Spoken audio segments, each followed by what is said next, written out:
오늘 말씀의 제목을 따라해 보시겠습니다. 은혜의 학교. 1960년도, 70년대만 해도 초등학교, 그때만 해도 초등학교를 국민학교로 부르던 시절이었는데요. 지금의 우리 초등학교 모습과 굉장히 많이 달랐습니다.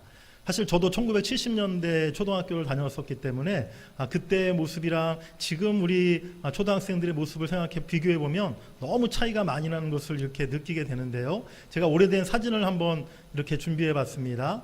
네, 70년대 초반 학교 우리 입학식, 초등학교 입학식 광경이에요.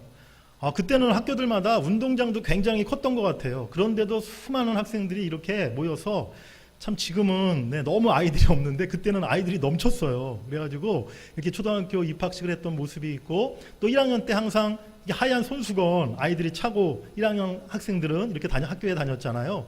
그러니까 코를 많이 흘려가지고 코를 막 옛날에 이렇게 닦고 이렇게 하니까 선생님들이 그렇게 하지 말라고 손수건에 닦으라고 아예 가슴에 딱 이렇게 옷비누로 해가지고 이게 손수건을 메고, 저도 그렇게 학교를 다녔던 기억이 나요.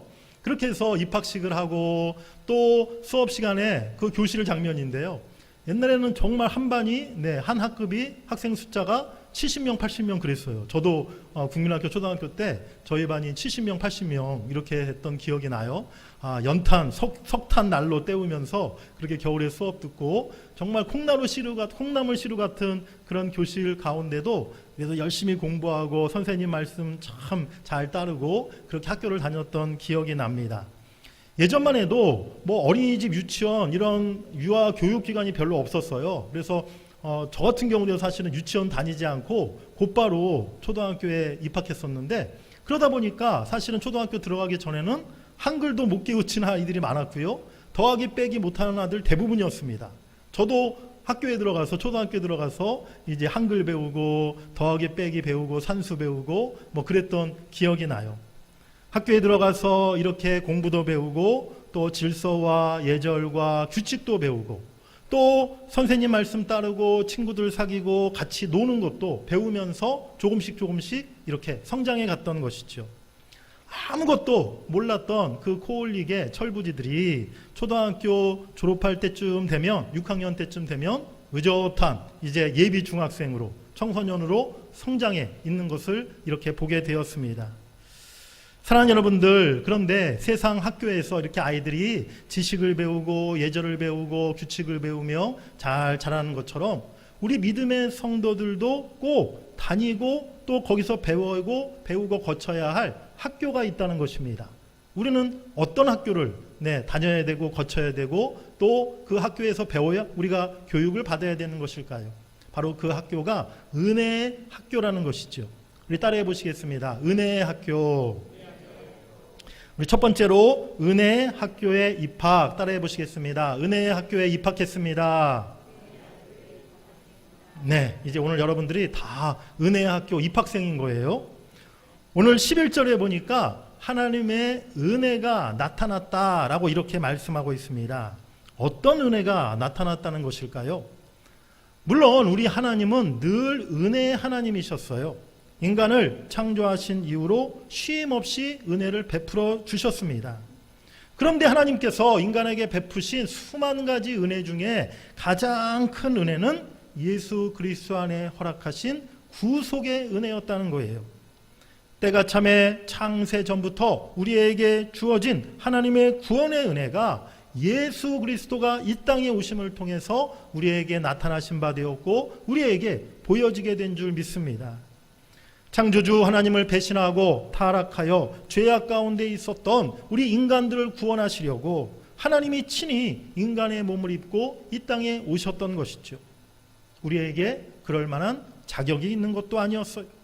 우리 인간들이 먼저 하나님께 잘못을 인정하고 돌이켰던 것도 아니었어요. 하지만 하나님이 우리 인간을 먼저 사랑하셔서 우리를 찾아오셨던 것이죠. 우리 요한일서 4장 10절 말씀 읽어보시겠습니다. 사랑은 여기에 있으니 우리가 하나님을 사랑한 것이 아니요 하나님이 우리를 사랑하사 우리 죄를 속하기 위하여 화목제물로 그 아들을 보내셨음이라. 아멘. 바로 이것이 우리에게 주신 하나님의 사랑이요 은혜였음을 우리가 깨달아야 될 줄 믿습니다. 그런데 이 은혜가 누구에게 나타났을까요? 그리스도께서 나를 구원하시기 위해 이 땅에 오셨고 십자가에 죽으셨음을 인정하고 믿는 모든 사람에게 하나님은 아무런 조건 없이 그 구원의 은혜를 허락해 주신 것입니다. 유대인에게도 이방인에게도 남자와 여자, 어른과 아이를 차별하지 아니하시고 하나님은 동일한 은혜를 베풀어 주셨던 것이죠. 심지어 종들에게도 문둥병자에게도 성격이 못돼 먹었던 사람들에게도 행실이 정결하지 못하고 또 흉악한 죄를 저질렀던 자들에게도 주님은 찾아가셨어요. 자격 없는 자들에게 주신 사랑, 이것이 주님의 은혜임을 우리가 깨달아야 될 줄 믿습니다. 오늘 저와 여러분이 어떻게 이곳에 모여서 우리가 주님을 예배하고 또 주님의 임재를 누리고 또 주님을 만날 수 있게 된 것일까요?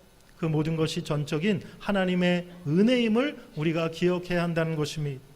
아무런 조건 없이 우리가 은혜의 학교에 들어올 때 무슨 시험을 보았습니까? 우리가 하나님께 무슨 면접을 보았습니까? 아무런 과정 없이 그저 전적인 하나님의 부르심, 하나님의 은혜를 통하여 우리가 이곳에 나와왔고 이곳에서 주님을 만났고 또 주님을 예배하게 된 줄 믿습니다. 지금 내 모습을 살펴보아도요, 우리는 여전히 하나님 앞에 잘하고 있는 것보다는 잘못하고 있는 것이 더 많음을 우리가 솔직히 고백할 수밖에 없어요. 늘 하나님 앞에 기도하죠. 하나님, 이번만 용서해 주시면 제가 앞으로는 정말 잘하겠습니다. 하나님, 정말 이번만 저에게 은혜를 베풀어 주시면 제가 이후에는 똑같은 잘못을 범하지 않겠습니다. 우리가 얼마나 많은 그러한 기도를 하나님 앞에 했습니까? 얼마나 많이 회개했습니까? 그렇게 기도해 놓고 다시 또 우리가 번번이 똑같은 죄를, 똑같은 잘못을 범할 때가 얼마나 많습니까? 만일 하나님께서 정말 깨끗하고 의롭고 경건한 사람만 교회에 모이게 하신다면 사실 이 자리에 나와 있을 사람이 얼마나 되겠습니까? 그렇기에 우리 교회는 은혜의 공동체라는 사실을 우리가 잊지 말아야 될 줄 믿습니다. 교회는 은혜의 학교라는 거예요. 은혜로 우리가 주 앞에 나올 수 있고 은혜로 우리가 이 자리에 교회로 모여서 하나님을 예배하는 것임을 우리가 기억해야 될 줄 믿습니다. 은혜의 학교를 통해서 주님의 그 크고 놀라운 사랑과 그 깊이를 더 알고 깨달아서 내게 은혜 주신 주님을 찬양하고 주님을 더 사랑하시는 여러분들이 되시기를 간절히 바랍니다. 크게 두 번째로 따라해 보시겠습니다. 은혜의 학교의 과목. 학교에서도 여러 과목들이 있지 않습니까? 국어, 수학, 영어, 과학, 사회, 도덕 여러 과목들이 있듯이 은혜의 학교에도 우리가 배워야 할 여러 가지 과목이 있다는 것입니다. 오늘 본문 12절에 보면 하나님의 은혜를 마치 의인화해서 학교의 선생님처럼 이렇게 묘사하고 있는 것을 볼 수가 있어요. 12절 말씀에 은혜가 나타나 우리를 양육하시되 라고 이렇게 되어 있는데요. 여기서 이 양육하다라는 단어가 헬라어 원어로 파이듀오라는 단어예요. 이 단어의 원래 뜻이 어린아이와 함께 있다라는 뜻이고, 이제 이 단어에서 또 헬라어의 파이디온, 파이디온 선교단체 이런 그 교육단체도 있는데 바로 어린이라는 뜻을 가진 단어가 나온 것이거든요. 그런데 이 파이디오라는 단어는 성경에 어떤 의미로 주로 사용되냐면 가르치다, 교육하다, 훈련하다라는 그러한 의미로 성경에 사용되고 있다는 것입니다. 은혜는 우리를 구원하는 도구일 뿐만이 아니라 교훈과 훈련의 도구이기도 하다는 것이죠. 구원은 단 한 번으로 끝나는 사건이 아니기 때문인 것입니다. 우리가 예수 믿고 거듭나고 우리가 예수를 영접했으면 그것으로 우리의 구원이 다 끝난 것입니까? 우리의 신앙이 다 완성되고 다 이루어진 것입니까? 결코 그렇지가 않죠. 예수를 구주로 영접하고 죄사함 받고 거듭난 은혜의 체험, 그것이 신앙생활의 전부가 아니라는 사실입니다. 예수를 믿고 영접한 이후에 우리가 이제 죄의 습성을 하나씩 다 버리고 어린아이의 신앙에서 장성한 신앙으로 계속 성장해 나가야 되는 것이고, 성숙한 그리스도의 성품을 본받아서 성령의 열매를 맺어야 하는 것이고, 그리스도의 제자가 되어서 주님이 주신 사명을 감당하는 삶을 우리가 살아가야 될 줄 믿습니다. 그런데 이 모든 것이 처음부터 다 하나님의 은혜 과정 속에 들어가 있다는 거예요. 우리가 예수 믿고 죄사함 받고 구원받은 것도 하나님의 은혜인 것처럼 우리가 은혜의 학교를 통해서 우리의 삶의 모습이, 우리의 신앙의 모습이, 우리의 인격과 성품이 더 아름답게 자라나도록 하나님이 우리를 이끌어 가신다는 것이죠. 은혜의 학교에서 우리에게 하나님이 가르쳐 주시는 것이 무엇입니까? 우리가 꼭 배워야 할 것이 무엇입니까? 우리 본문 오늘 12절, 13절을 다시 한번 읽어보시겠습니다. 시작. 이 세상 정욕을 다 버리고 신중함과 의로움과 경건함으로 이 세상에 살고 복스러운 소망과 우리의 크신 하나님 구주 예수 그리스도의 영광이 나타나심을 기다리게 하셨으니 아멘. 우리 12절 13절에서 중요한 동사 세 가지가 있어요. 동사 세 가지가 무슨 동사냐면 버리고, 또 두 번째 살고, 세 번째 기다리게 하셨으니, 바로 이 세 개의 동사인데요. 바로 이 세 개의 동사에 구원받은 성도의 과거, 현재, 미래가 다 포함되어 있는 것입니다. 무엇입니까? 버려야 한다는 것이고, 또 살아야 하는 것이고, 기다리는 것, 바로 이 세 가지가 우리 구원받은 성도들이 꼭 알고 또 배워야 할 것임을 오늘 말씀하고 있다는 거죠. 과거에 우리가 죄악된 삶의 모습을 다 버리고, 현재는 주님 안에서 살아가고, 미래는 다시 오실 주님을 기다리는 것, 바로 그것이 우리가 은혜의 학교에서 배워야 할 세 가지임을 우리가 오늘 기억해야 될 줄 믿습니다. 우리 은혜의 학교에서 배워야 할 것들 첫 번째 따라해 보시겠습니다. 버리다. 오늘 본문에 경건하지 않은 것과 이 세상 정욕을 버리고 라고 말씀하고 있어요. 여기서 버리고 헬라어로 아르네오마이라는 단어인데요. 이 단어의 뜻은 부인하고 거부하고 포기하고 라는 그러한 뜻을 가지고 있는 말이에요. 예수님이 제자들에게 말씀하시기를 아무든지 나를 따라오려거든 자기를 부인하고 날마다 자기 십자가를 지고 나를 따를 것이니라 라고 이렇게 누가복음 9장 24절에 말씀하셨는데요. 거기서 자기를 부인하다라는 이 말이 오늘 본문에 버리고 헬라어 아르네오마이 이 똑같은 단어가 사용되었다는 것입니다. 오늘 세상 사람들이 행하는 경건하지 않은 것, 즉 불경건함, 또한 세상 정욕을 다 버리라 라고 말씀하고 있습니다. 우리가 은혜의 학교에서 하나님의 은혜를 통해 꼭 배워야 할 것, 꼭 우리가 따라야 할 것, 불경건과 세상 정욕을 버리는 것이라는 사실이죠. 경건하지 않다는 것은요, 하나님의 말씀과 뜻을 거스리는 태도를 말하는 것입니다. 우리 로마서 1장 18절 읽어보시겠습니다. 하나님의 진노가 불의로 진리를 막는 사람들의 모든 경건하지 않음과 불의에 대하여 하늘로부터 나타나나니. 진리를 막는 것, 즉 하나님의 말씀을 거스리고 거역하는 것이 불경건이다 라고 말씀하면서 오늘 그 경건하지 않음을 버리라 라고 말씀하고 있어요. 세상 정욕을 또한 버리라 라고 말씀하고 있죠. 우리 인간에게는 누구나 욕망과 욕구가 있습니다. 먹고 싶은 욕구, 좋은 옷 입고 싶은 욕구, 또 편하게 살고 싶은 그러한 욕구가 다 우리에게 있죠. 맛있는 거 먹으면서 좋은 집에서 좋은 옷 입고 또 많은 사람들에게 인정과 존경을 받으면서 그렇게 살고 싶어하는 것, 우리 인간이 누구나 갖고 있는 어떻게 보면 자연스러운 욕망이고 또 본능이다라고 말할 수가 있습니다. 그렇기 때문에 그 욕구와 본성이 있다는 것이 결코 나쁜 것은 아니라는 거예요. 그 자체가 죄가 아니라는 것입니다. 그런데 그 욕구와 욕망을 채우는 것, 오직 욕망을 이루는 것, 그것이 내 삶의 목표가 될 때 그것은 탐욕이 되고 정욕이 된다는 사실을 우리가 분명히 구별해야 될 줄 믿습니다. 자연스러운 우리의 욕구와 우리의 탐욕과 정욕을 우리가 철저히 분리해서 생각할 수 있어야 한다는 거예요. 하나님을 생각하지 않고 타인을 생각하지 않고 그저 이 세상이 부추기는 탐욕적인 욕망에 빠져서 그렇게 살아가는 사람들이 오늘날 얼마나 많습니까? 오늘 내가 가지고 있는 욕구, 욕망이 어떠한 것인가를 여러분들이 생각해 보시기를 바랍니다. 혹시라도 그 욕망이 지금 내 자신을 망가뜨리고 내 영혼을 병들게 만들고 하나님과 이웃을 아프게 만드는 그러한 탐욕이 아니었는가를 우리가 깊이 생각하며, 혹시라도 그러한 욕망이, 탐욕이, 정욕이 내 안에 있었다면 오늘 우리가 그것을 버리기로 결단해야 될 줄 믿습니다.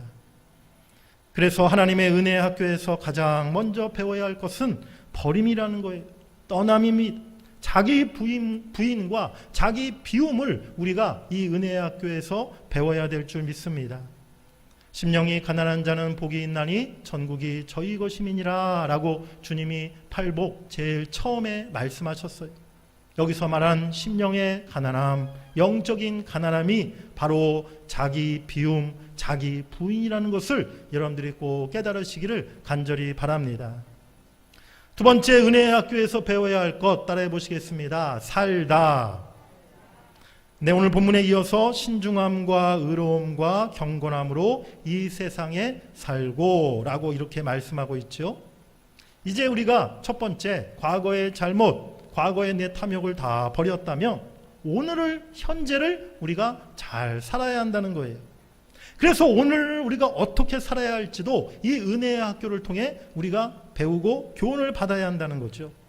하나님의 은혜는 날마다 새로운 오늘을 우리가 잘 살아갈 수 있도록 우리를 가르쳐 주시고 인도해 주시는 줄 믿습니다. 우리를 어떻게 살아가게 만드십니까? 바로 신중함과 의로움과 경건함을 갖춘 사람으로 우리를 살아갈 수 있도록 그렇게 만들어 주신다는 거예요. 신중하다는 것은요, 침착하고 분별력이 있고 자제하는 삶을 의미합니다. 의로움은 공정하고 정직하고 올바른 거예요. 또한 경건함은 믿음이 깊고 독실한 사람을 말합니다. 신중함이 자기 자신에 대한 것이라면 의로움은 이웃을 향한 것이고요, 경건함은 하나님을 향한 태도다라고 그렇게 우리가 생각할 수가 있는 것이죠. 세상 유혹에 넘어가지 않도록, 불의를 분별하고 잘못된 길로 빠지지 않도록, 하나님의 뜻을 거스리지 않도록 하나님은 날마다 우리를 은혜로 붙드시고 교훈하시며 때로는 책망과 징계로 깨닫게 하시는 줄 믿습니다. 사랑하는 여러분들, 은혜 받았다, 우리가 은혜로 충만하다. 네, 어떤 것을 가지고 우리가 은혜 받았다라는 말을 하는 것일까요? 우리가 교회 안에서 은혜 받았다라는 말을 참 많이 하잖아요. 여러분들 어떨 때 내가 은혜 받았다라고 이렇게 생각하시고 또 그런 말을 하십니까? 대개는요, 제가 보면 내가 오늘 예배를 통해서 뭐 찬송 가운데 또 말씀 가운데 또 기도하는 가운데 내 마음이 좀 뜨거워지고 뭐 마음에 뭔가 찡함이 있고 또 기도하는 가운데 막 눈물이 나고 내 마음에 뭔가 이게 감동이 오면 무슨 느낌이 오면 내가 오늘 참 은혜 받았다. 우리가 그렇게 생각할 때가 많은 것 같아요. 맞습니다. 물론 하나님께서, 성령님께서 우리에게 은혜 주실 때 우리의 감정을 통해서도 하나님이 우리의 마음을 새롭게 하시고 변화시킨다는 거예요. 그래서 우리가 말씀을 통해, 기도를 통해, 또 찬양 중에, 예배 중에 우리의 마음이 참 뜨거워지고 감격이 있고 또 눈물이 날 때가 있는 것이죠. 그런데 은혜 받았다는 것은요, 단지 그런 감정적인 차원으로만 우리가 말해서는 안 된다는 것입니다. 진짜 진정한 은혜 받았다는 그 본질적인 의미가 무엇이냐면요, 말씀을 통해서 여러 가지 우리가 성령의 체험을 통해서 하나님을 더 알고 깊이 인식하게 되는 것, 또한 하나님의 임재를 경험하는 것, 하나님이 나를 사로잡고 내 안에 거하시는 것, 바로 이것이 은혜 받은 상태임을 여러분들이 꼭 기억하시기를 바랍니다. 사랑하는 여러분들, 내 의지나 내 각성을 통해서 우리가 신중하고 의롭고 경건한 삶을 살아갈 수 있는 것이 아니라는 거예요. 하나님의 은혜의 힘으로 우리가 그러한 삶을 살아갈 수 있다는 것을 여러분들이 잊지 마시기를 바랍니다. 하나님의 은혜가 날마다 우리를 사로잡고 우리를 주장하실 때 부족하고 허물투성인 우리들이 계속해서 주님을 닮아가며 변화된 삶을 살아갈 수 있다는 것이죠. 하나님의 은혜가 그렇게 우리를 사로잡으실 수 있도록, 우리를 가르치시고 이끌어 가실 수 있도록 우리가 하나님께 순종하는 삶을 살아가야 될 줄 믿습니다. 지극히 모든 면에 정상적인 아이인데 어떤 아이가 만일 초등학교 아까 사진처럼 1학년 이렇게 입학을 했어요. 그런데 6년 동안 어쨌든 성실하게 학교를 잘 다녔는데 졸업할 때까지 도대체 한글을 제대로 읽을지도 모르고 쓸 줄도 모르고 또 구구단도 못 외운 그런 아이가 되었다면 책임이 어디에 있는 겁니까? 그거는 아이에게만 책임이 있다고 볼 수 없죠. 학교 교사들이 무능하다든지 학교의 모든 교육 어떤 시스템이 큰 문제가 있는 것이 아니겠습니까? 그런데 하나님의 은혜는요, 그처럼 절대로 무능한 실력 없는 그런 교사가 결코 아니라는 거예요.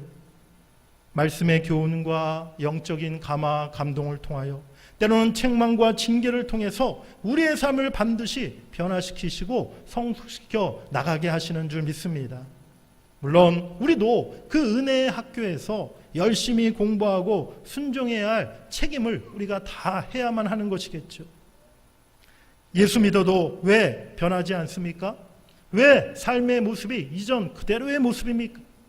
하나님의 은혜가 나를 주장하지 못하고 있기 때문이 아니겠습니까? 우리가 은혜 없는 신앙생활을 하고 있기 때문이 아닙니까? 하나님의 은혜로 우리가 더욱 충만해질 수 있기를 원합니다. 하나님의 은혜가 나를 사로잡을 때 우리의 힘으로 할 수 없었던 우리가 거룩하고 경건하고 의로운 진실한 삶을 우리가 살아낼 수 있을 줄 믿습니다. 하나님의 은혜 앞에 여러분들의 모든 것을 다 맡기시고 하나님의 은혜가 날마다 여러분 안에 충만하여서 정말로 하나님이 원하시는 신중하고 경건하고 의로운 삶을 살아갈 수 있는 여러분들 될 수 있기를 주의 이름으로 간절히 축복합니다. 은혜의 학교에서 배워야 할 세 번째 따라하시겠습니다. 기다리다. 우리 13절 말씀을 한번 같이 읽어보시겠습니다. 13절 시작. 복스러운 소망과 우리의 크신 하나님 구주 예수 그리스도의 영광이 나타나심을 기다리게 하셨으니 아멘. 은혜의 학교의 교훈 세 번째가 바로 기다림이에요. 그런데 무엇을 기다리게 하신다라고 말씀합니까? 복스러운 소망과 예수 그리스도의 영광이 나타나는 것을 기다리게 한다라고 오늘 말하고 있어요.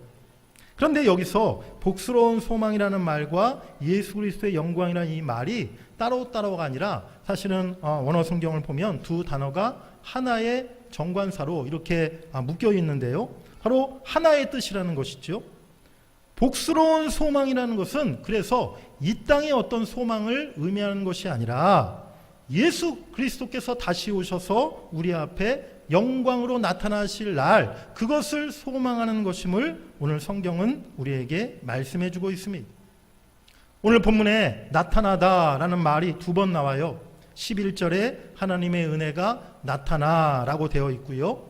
이 11절에 나타났다는 것은 예수님이 처음 이 땅에 오신 초림의 사건을 말하는 것입니다. 바로 성육신의 성탄의 은혜를 말하는 것이죠. 그리고 13절에 예수 그리스도의 영광이 나타나셨다라고 말씀하는데 이것은 이제 예수님이 영광 중에 다시 오실 재림을 의미하는 것입니다. 성탄의 은총으로 성육신하셔서 처음 우리에게 오신 예수님, 구속의 은혜를 통해 우리가 구원받고 새 사람이 되었어요. 이제 우리는 다시 오실 또 영광의 주님을 기다리며 이 땅을 살아가고 있는 것이죠. 이 예수님의 초림과 재림 사이 그 가운데 바로 우리가 12절의 말씀의 삶을 살아야 한다는 것입니다. 경건하지 않은 것과 세상 정욕을 다 버리고 신중함과 의로움과 경건함을 지키며 살아가는 것이 바로 예수님의 초림과 재림 사이를 살아가는 우리 그리스도인의 삶의 모습이 되어야 한다는 것이죠. 13절에서 예수 그리스도를 어떻게 표현하고 있습니까? 우리의 크신 하나님 구주 예수 그리스도라라고 이렇게 좀 길게 예수님에 대해서 표현하고 있어요. 예수님이 크신 하나님이심을 오늘 강조하고 있는 것입니다.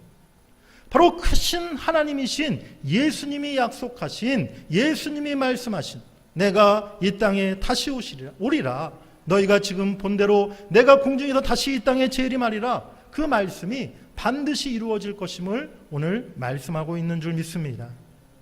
우리가 소망하는 것은요, 그저 불확실하고 막연한 기대가 아니라는 거예요.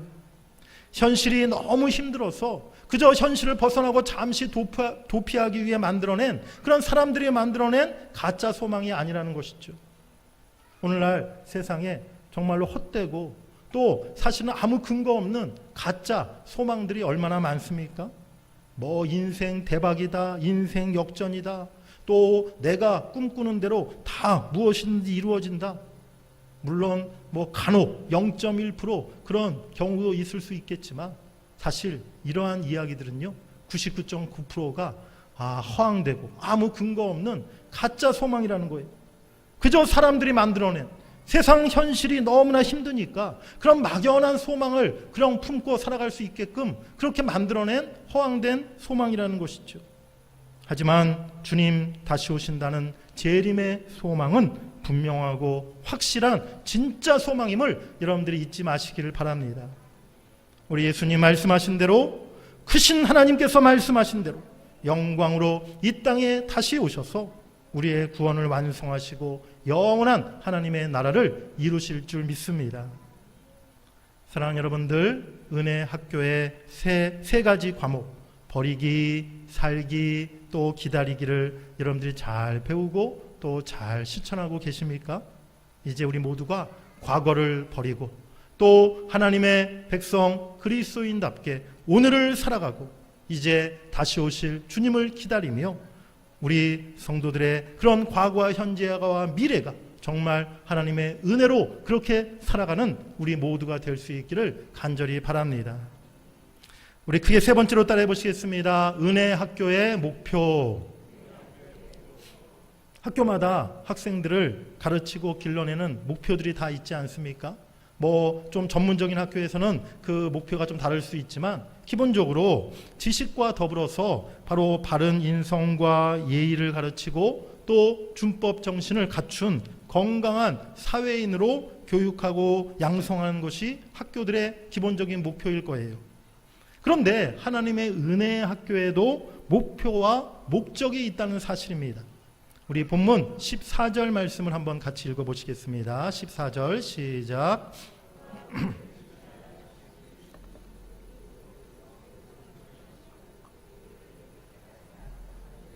열심히 하는 자기 백성이 되게 하려 하심이라. 아멘. 예수 그리스도를 믿음으로 은혜 학교에 입학한 우리들은요, 하나님의 소유된 백성, 특별한 신분이 되었어요. 그 하나님의 소유된 하나님의 백성들은요, 선한 일을 열심히 하는 삶을 살아가도록 해야 한다는 것입니다. 이것이 하나님이 우리를 구원하시는 목적이고 은혜 학교의 목표라는 것이죠. 하나님의 은혜를 통해서 우리를 잘 교훈하고 가르치셔서 우리가 세상에서 선한 일을 열심히 하는 하나님의 백성이 되도록 만들어주신다는 것입니다.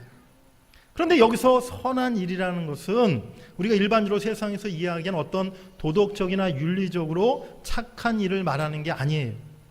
이 선한 일이라는 뜻은요, 하나님의 뜻, 하나님의 말씀에 순종하는 것을 말하는 것입니다. 하나님의 의를 이루고 하나님의 나라를 우리 삶의 영역에서 실천하며 살아가는 것, 바로 그것이 선한 일임을 여러분들이 기억하시길 바랍니다.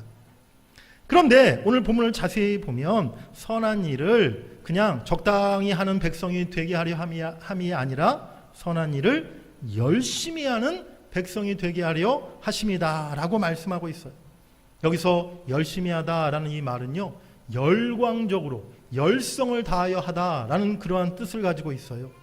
그야말로 적당히, 아니면 어쩌다 한 번이 아니라 날마다 내 마음을 다하여 열정을 다하여 그야말로 열광적으로 하나님이 기뻐하시는 선한 일을 우리가 하도록 힘써야 한다는 것이죠. 요즘에 그 대중가요 가수 중에서 임영웅 씨라는 가수가 있지 않습니까? 임영웅 가수, 여러분들도 아시죠? 요즘 인기가 엄청나더라고요. 그 콘서트 하는 걸 제가 한번 보았는데 서울의 그 뭐 월드컵 경기장에서 그 월드컵 경기장이 뭐 몇만 명이 그 들어갈 수 있는 그런 자리가 있고, 또 그 잔디밭 광장까지, 그 잔디밭 그러니까 운동장까지 의자를 깔아가지고 뭐 거의 5만 명, 6만 명이 이렇게 관객이 들어올 수 있는 그 콘서트를 하는데 진짜 한 자리도 빈자리가 없어요. 꽉 차가지고 그 콘서트를 하는데 그 관객들이 정말 그 콘서트 그 시간 내내, 뭐 제가 처음부터 끝까지 보지는 못했지만 분명히 그랬을 것 같아요. 그 장면을 잠깐 봤지만 그분들을 보니까 뭐 다 자리에 일어나서 그 임영웅 씨가 뭐 노래 부르는 내내 같이 노래를 따라하고 막 춤을 추고 또 뭐 이렇게 형광등 같은 거 무슨 막대기 같은 거 반짝반짝 빛나는 거 그거 다 들고 있더라고요. 그거 막 흔들면서 정말 막 뭐 파도 타기를 하고 막 그 관객들이 얼마나 열정적으로 그 가수의 콘서트를 이렇게 즐기면서 참여하는지 제가 그 모습 보면서 내가 임영웅처럼 돼야 되는데 그럼 우리 교회 성도들이 막 그냥 가득 차고 넘칠 텐데 그런 부러운 생각도 좀 들면서 저 임영웅 씨한테 좀 배워야겠다. 저 비결이 뭔가 그런 생각도 좀 들면서 어쨌든 그 가수의 그 콘서트에서 정말 열정적으로 열광적으로 그렇게 콘서트에 참여하는 그 관객들의 모습을 제가 보았어요. 오늘 우리에게 그러한 열정과 그러한 열심이 우리에게 있습니까?